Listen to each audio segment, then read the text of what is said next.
didn't want to wait much longer, get it going as quick as we can. And our guys are excited about the year. We're excited to get going. We got guys coming back from injuries a little bit.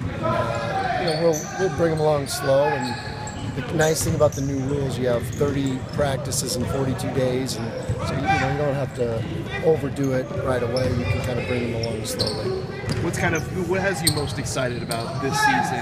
About this team that might be different than before.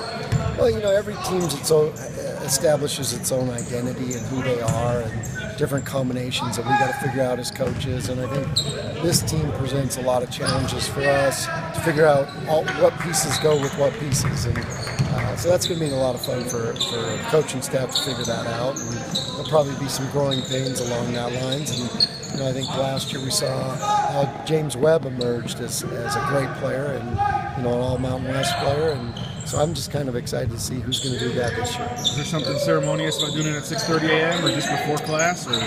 Yeah, it's just get it done before class because we want to go tomorrow morning. Got the football game tomorrow night, and so you want some recovery time in between practices. Because one of the things, their bodies aren't used to going 2-3 hours of practice, and, so you want to give them as much recovery time as you can.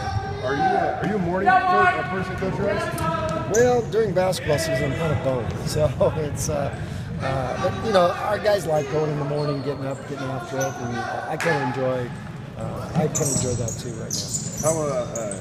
I know that you've only been practicing for a few minutes here, but how would you assess the offseason? Obviously, you've got a chance to spend a little bit of time with the players. Well, I think our guys do a good job now. We have a culture that's kind of built around hard work and built around guys putting time in the gym. And I think we got a lot of guys that have done that. And Derek Marks was a great example of the culture of work and what it can do, and see how much better he got in 1 year. Last year, even as a senior, he improved a lot, and we saw that. Are you seeing the benefits of Are your they program? photobombing me? Yeah. Are you seeing the benefits of your culture and your program? And I mean, obviously, it seems like guys have kind of identified their own characters and whatnot on the team. Absolutely, and that's part of establishing it. And it takes time. You hear coaches talk about that when they take over a program. The time it takes, and that's what it takes to build a culture and to bring in guys year after year and get them trained that way. And we have 4 fifth-year seniors now. James Webb's a 4th-year junior, so we got a lot of experience on this team. A lot of guys that know what it takes. With that being said, what's the biggest question you have that you need to see about this team or have figured out during training camp? I think the biggest question, like I said, is what pieces go together, who's going to play well together, and then you're replacing a guy in Derek who was maybe one of the best guys I've coached at finishing a game. I think I jokingly called him Mariano Rivera last year, and we got to find out who's going to fill that role. We've seen that Nick Duncan can shoot the three. How has he grown as a player to muscle his way in the inside? Are we going to see more of that this season? Well, that's the challenge for Nick, is he's got to expand his game. He's got to keep getting better, and he's got to go out of his comfort zone. And his comfort zone is the three-point line. So, he's going to work towards that and becoming a player that maybe it's not all about the three, and he can be a little more consistent that way. You've had 5 years with Anthony Dremick. Have you learned any more about the Australian culture that we don't know about? Oh, I've learned a lot about Anthony. Maybe not the Australian culture, but I've learned a lot about Anthony, and he's in a great place mentally. He wants to lead this team. He's putting in more work than he ever has, and I expect a great senior year. You mentioned bringing guys along slowly. Where's Anthony at for you? How do you kind of manage him going? Yeah, he's the one that I'm talking about when I say bring guys along slowly. He just plays so hard that if you just let the reins out, he's going to probably run himself into the ground in the next 42 days. He's probably going to hurt himself. So we just got to manage his game a little bit and know that we don't play a game for 42 days. And when the lights come on, Anthony will be ready. He doesn't have any restrictions or anything. You just have to manage him a little bit. Yeah, we've got our own restrictions that we're putting on him because we know Anthony. And when you got a guy that's in his 5th year, he knows what's going on. We want him to be out there leading, but maybe not getting every rep.